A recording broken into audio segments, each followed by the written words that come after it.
Picture a city before dawn. No streetlights, no sirens, just the creak of wooden shutters, the distant bark of a dog, and somewhere in the dark heart of the alleyways, the sound of a wooden cart being dragged across cobblestone. A man walks beside it. He is covered head to toe in a stained leather apron. His hands are wrapped in rags. He does not speak to anyone, and no one speaks to him. Children are pulled indoors when he passes. Priests will not bless his house. And yet, without him, the entire city would collapse in on itself within a matter of weeks. He is not a soldier. He is not a noble.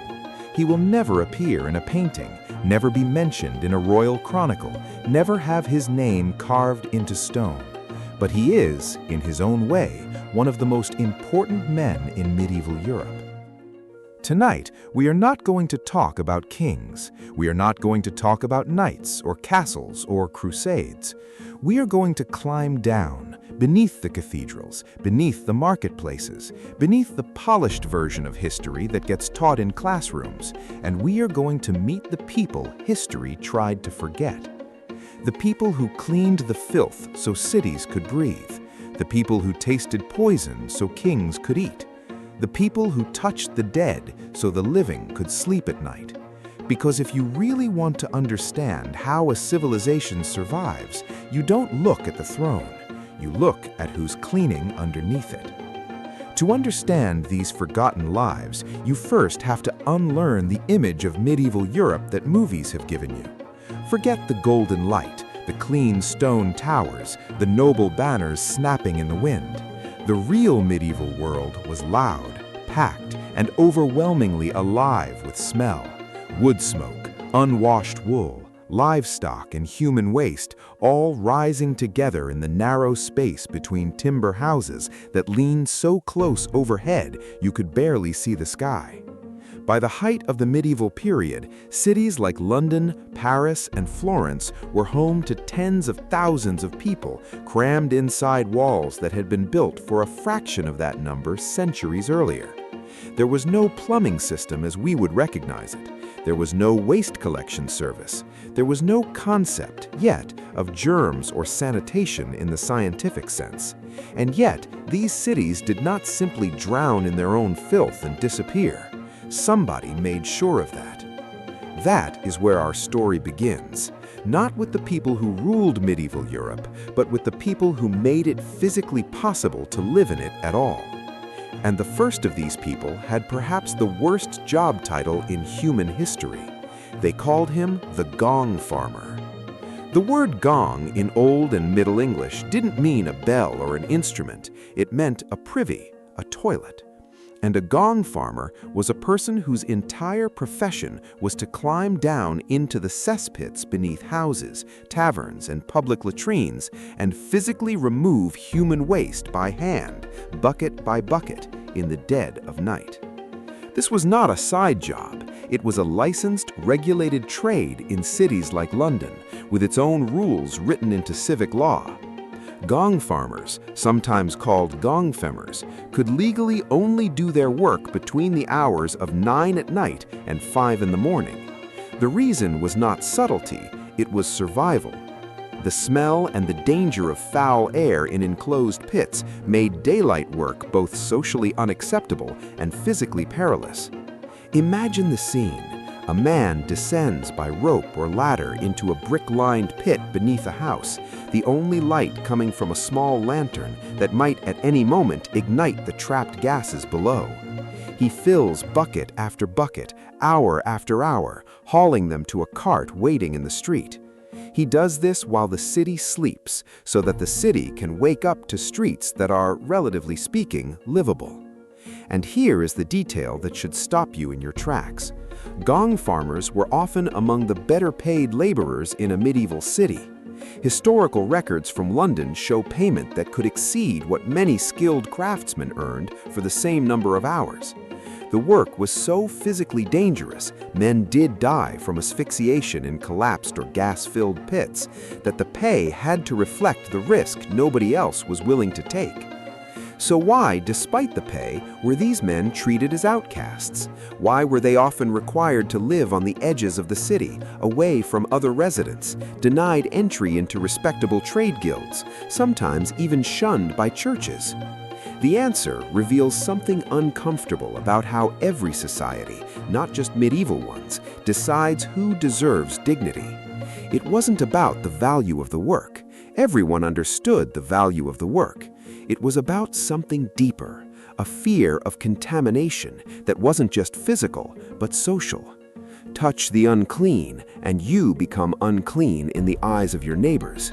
The gong farmer carried the city's filth on his body so that everyone else could pretend it didn't exist. He was essential, and he was invisible, both at the exact same time. If the gong farmer kept the city from drowning in its own waste, another forgotten worker took that very same waste and turned it into something the entire economy depended on. Meet the fuller. In medieval Europe, wool was not just a fabric, it was wealth itself.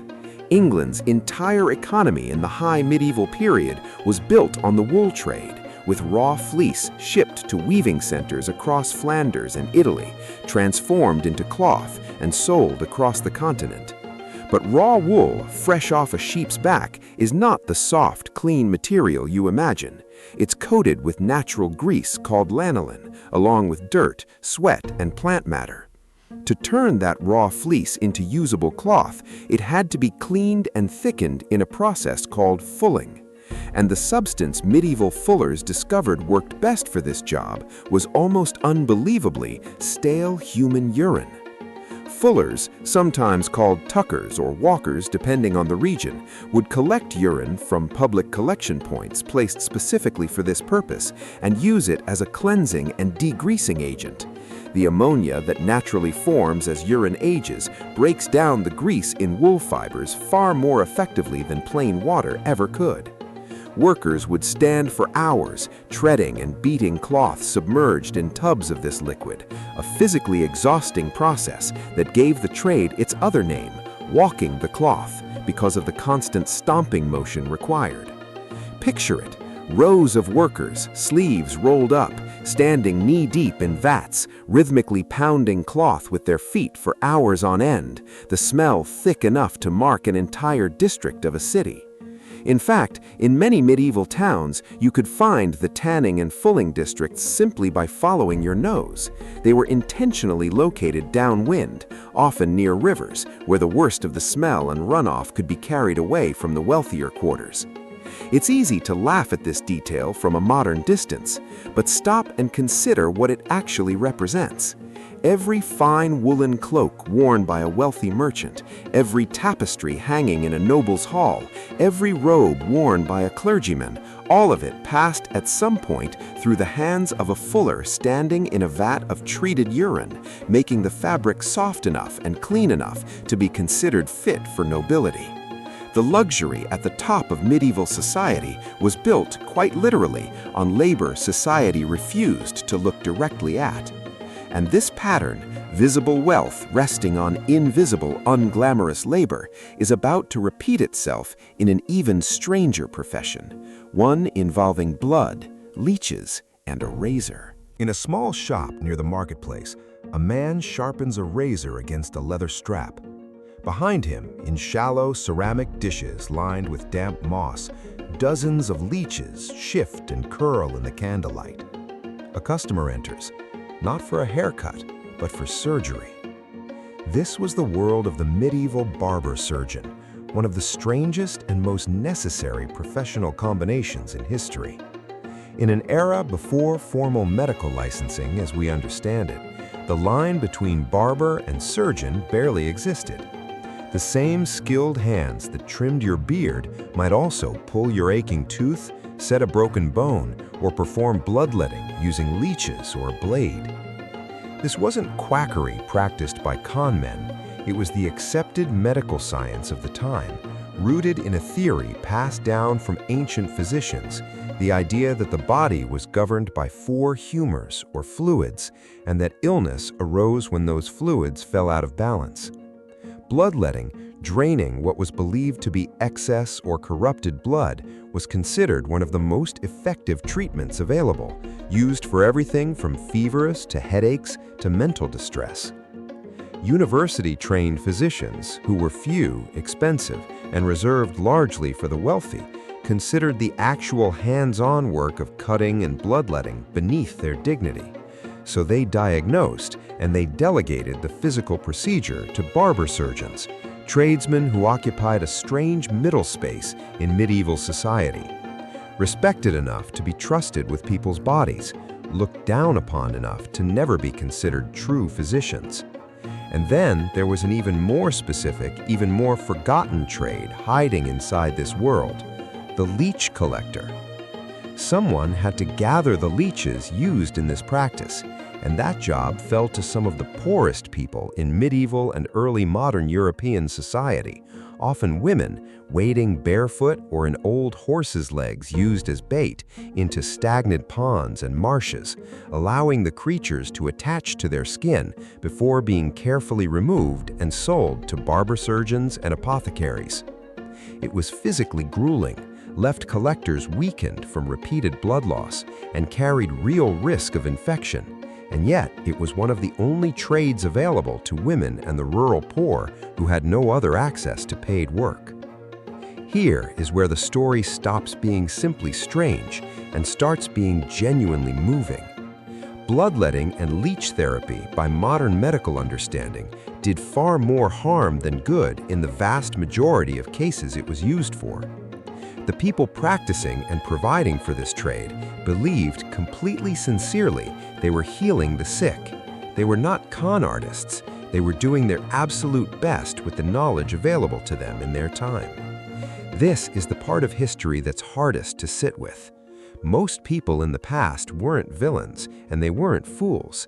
They were doing the most rational thing available to them with the information they had. We just happen to know more now. And it's worth asking, what will future generations look back on from our own era and judge the exact same way? So far, every forgotten job we've explored has dealt with the unglamorous business of keeping people alive, cleaning their filth, clothing their bodies, treating their illnesses. But to truly understand medieval society, we have to go somewhere darker. We have to talk about the people whose entire profession existed because of death. And there is no chapter of medieval history more devastating or more revealing of human resilience than the years following 1347, when the Black Death arrived in Europe. Within a span of roughly 4 years, the plague is estimated to have killed somewhere between a third and possibly closer to half of Europe's entire population. Entire villages were left without enough living people to bury their dead. Family members who had spent generations caring for one another suddenly found themselves abandoning the sick out of pure terror because no one yet understood what was causing the disease or how it truly spread. In the middle of this collapse, two professions emerged that we rarely hear about precisely because they're almost too painful to romanticize. The first were known in English parish records as searchers of the dead. These were typically older women, often widows themselves, employed by local parishes specifically to examine bodies and determine the cause of death, partly for record-keeping and partly in a desperate early attempt to track the spread of plague through a city. They moved from house to house, sometimes during the worst of an outbreak, entering homes that families themselves were too afraid to enter to confirm what had happened and report it to local authorities. Think about what that required emotionally, not just physically. These women walked towards the disease that everyone else was running from. They went into homes where entire families lay dead day after day for wages that were modest at best. And in an era already deeply suspicious of women working independently outside the home, these searchers were frequently viewed with distrust by the very communities they depended on them, sometimes even accused of spreading the disease themselves simply because they were the ones present at its arrival. The second profession was the plague gravedigger, And what we know about this work, particularly from later but closely related plague outbreaks across Europe, paints one of the most haunting pictures in all of medieval and early modern history. In cities overwhelmed with death, individual burials became physically impossible. Mass graves, sometimes called plague pits, had to be dug, often outside city walls, and kept open for extended periods because the dead kept coming faster than anyone could bury them. Contemporary accounts describe the haunting sound of cartwheels on cobblestones in the dark, sometimes accompanied by a bell rung specifically to warn residents to bring out their dead before the cart passed. These were men who, by the nature of their daily contact with the dead and the dying, faced extraordinary risk of infection themselves. Many of them died doing this work, and yet, without them, cities facing plague outbreaks would have faced not just disease, but the complete breakdown of public order. Bodies left in streets and homes, water sources contaminated, panic turning into chaos. Here is the turning point in how we should understand this entire story. We tend to think of medieval society as rigid, kings at the top, peasants at the bottom, everyone locked into their place by birth. And in many ways that's true, but the plague forced something extraordinary into the open. The people holding society together in its absolute worst moments were almost never the people sitting on thrones. It was the searcher of the dead walking into a house everyone else had fled. It was the cart driver working through the night so the streets could be clear by morning. It was the gong farmer, the fuller, the leech collector, the people whose names were never recorded, whose faces were never painted, but whose hands quite literally kept civilization from collapsing. And it wasn't only death and disease that needed forgotten hands. Even the simplest pleasures of medieval daily life depended on professions we've almost completely erased from memory. Take something as ordinary as a cup of ale. In medieval Europe, ale wasn't just a drink. For much of the population, it was safer to consume than water drawn from contaminated urban wells and rivers. And it was a genuine source of caloric nutrition for laborers doing brutally physical work all day. Brewing was widespread, often done by women known as alewives working out of their own homes, and the quality of that ale needed to be checked before it reached the public, in an age with no health inspectors, no regulatory agencies, and no way to test for contamination. So towns appointed something called an ale conner, a sworn civic officer whose entire job was quality control for beer. And the testing method, as strange as it sounds, was rooted in genuine functional logic. According to long-standing tradition, the ale conner would pour a sample of ale onto a wooden bench, then sit down on that very bench wearing leather breeches and remain seated for a period of time. If the ale contained sugar that hadn't properly fermented, meaning it was watered down, poorly brewed, or adulterated with something cheap, the residue would make the conner's leather breeches stick to the bench when he tried to stand. Properly brewed ale, having fully fermented, would leave the surface relatively clean, allowing him to rise without difficulty. It sounds almost comical today, but behind the strange method was a real public service. Brewers caught selling bad or watered-down ale could face genuine legal penalties, and the ale conner's judgment carried civic authority.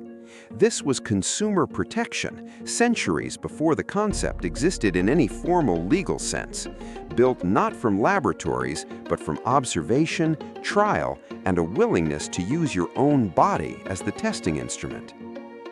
Now we move from the marketplace to the palace, because even at the very top of medieval and early Renaissance society, there existed a role so intimate, so strange to modern ears, that it perfectly captures how power and humility were tangled together in ways we rarely imagine. In royal households, particularly documented in the English court, there existed an officer known as the groom of the stool. His job, in its most basic physical description, was to attend the monarch during the use of the close stool, essentially the king's private toilet, assisting with the most personal and humbling moment any human being experiences, regardless of crown or title. And here is the detail that should genuinely surprise you. This was not a position of low status. It was, in many periods, one of the most sought-after, intimate, and politically powerful roles in the entire royal household. Why? Because proximity to the monarch was, in itself, the single most valuable currency in royal politics. The groom of the stool spent private, unguarded time with the king that almost no one else in the kingdom was permitted to have, moments where formal court ritual fell away completely. Over time, men holding this position in various European royal courts often became close personal confidants, trusted advisors, and, in some documented cases, genuinely influential figures in royal decision-making, precisely because of the unmatched access and trust the role required. This single role captures something profound about how power actually works in any era. We assume that influence flows from grand titles and public ceremony, but often real influence flows from proximity, trust, and the willingness to be present in someone's most vulnerable, unglamorous moments. The people history remembers are rarely the people who were actually closest to power. They're simply the people standing in the white, while someone else stood in the room beside them. By now, a pattern should be emerging in front of you, and it's worth pausing to actually name it. Every single person we've discussed tonight, the gong farmer descending into the dark, the fuller standing in a vat of urine for hours, the leech collector wading into a freezing marsh, the searcher of the dead walking into a plague house alone, the gravedigger working by torchlight, the ale conner testing beer with his own breeches, the groom of the stool kneeling beside a king. Every one of them did something that we today would consider unthinkable. And every single one of them was doing something their entire society quietly depended on to function. This is the realization at the heart of this entire story. Civilization has never been built only by the people we choose to remember. It has always been carried in equal or greater measure by people whose work was considered too dirty, too intimate, or too unpleasant to honor, yet too essential to ever stop needing. We tend to write history as a story of kings, wars, and great ideas, but that version of history is incomplete in a way that should genuinely unsettle us. It leaves out the actual mechanics of how millions of ordinary human beings survived day after day in cities that had no sewage systems, no antibiotics, no germ theory, and no safety net beyond each other. The forgotten workers of medieval Europe weren't on the margins of history. They were holding the center of it the entire time. We simply built our museums, our monuments, and our textbooks around the people who happened to be standing in better light. There's a reason this story feels strangely close to home, even though it describes a world 800 years gone. Every society in every era, including our own, depends on a layer of labor that goes unseen and undervalued by the people who benefit from it the most. The medieval noble who never thought about his cesspit because someone always emptied it. The medieval lady whose fine woolen gown never made her think of the vats it passed through. The medieval king who needed someone beside him in his most human moment and rewarded that person with trust he gave almost no one else. We like to believe we've moved far beyond that world, and in countless ways, thankfully, we have. But the underlying truth hasn't disappeared. It's only changed its clothing. There are still people right now in every country on Earth doing the unglamorous, unseen work that keeps everything else standing. We've simply gotten very good, as every generation before us has, at not looking directly at them. So perhaps the real purpose of remembering the gong farmer, the fuller, the leech collector, and the searcher of the dead isn't simply historical curiosity. Perhaps it's a mirror. Because 800 years from now, someone will very well be making a documentary about the forgotten labor of our own time and asking the very same question we've been asking tonight. Who was actually holding things together? And will we have honored them while we still had the chance?